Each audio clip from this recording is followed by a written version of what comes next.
There's growing opposition today to higher parking meter rates in neighborhoods all over Cincinnati. The city manager wants you to dig a bit deeper into your pockets to feed those meters. Jeff Hurst joins us live from Clifton, where some are saying it's just not fair. Jeff?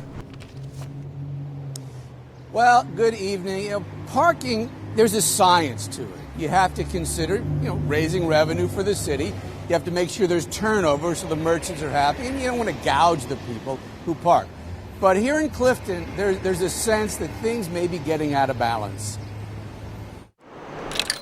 Parking meters bring in only 0.5% of the city's yearly revenue.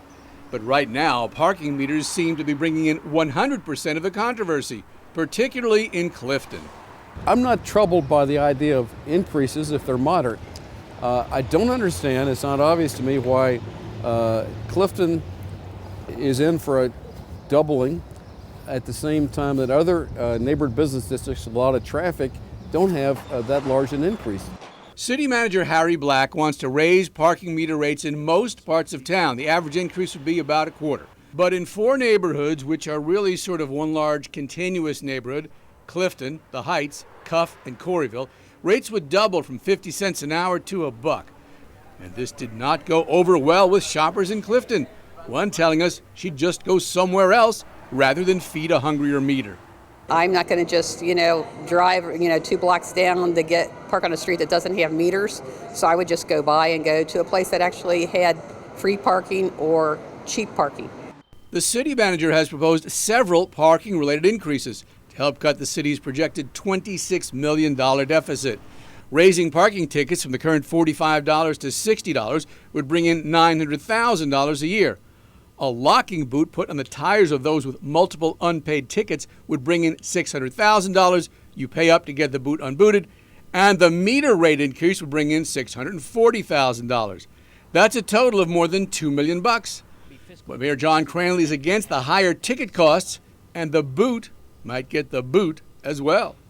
I'm not sure we're going to be happy if we go forward with that, so I'm trying to find a way to not do that.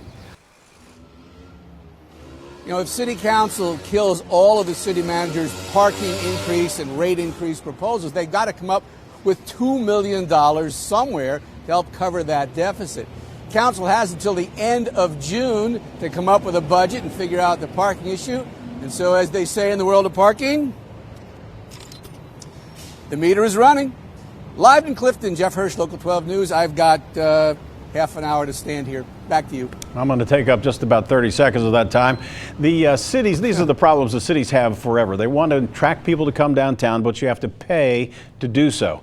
And that people from the burbs will say, well, why can't I just go to the mall and not pay a dime, which is what the lady in your piece said. Well, you can go to the mall, but there's a trade-off. There's a vibe to downtown. There's a vibe to over the Rhine. There's things to do. And so it's a trade-off. If you don't like that downtown atmosphere, if you don't want to come to Clifton and experience the cool things that go on in a place like this, go to the mall. Have at it. Here's a good idea. How about free parking? That'd be good for everybody, Jeff Hurst. Thanks very much. The highest parking meter rates downtown is where they are. The manager's proposal brings those rates to $2.25 an hour or $2.50 depending on the location. Both are a 25-cent increase.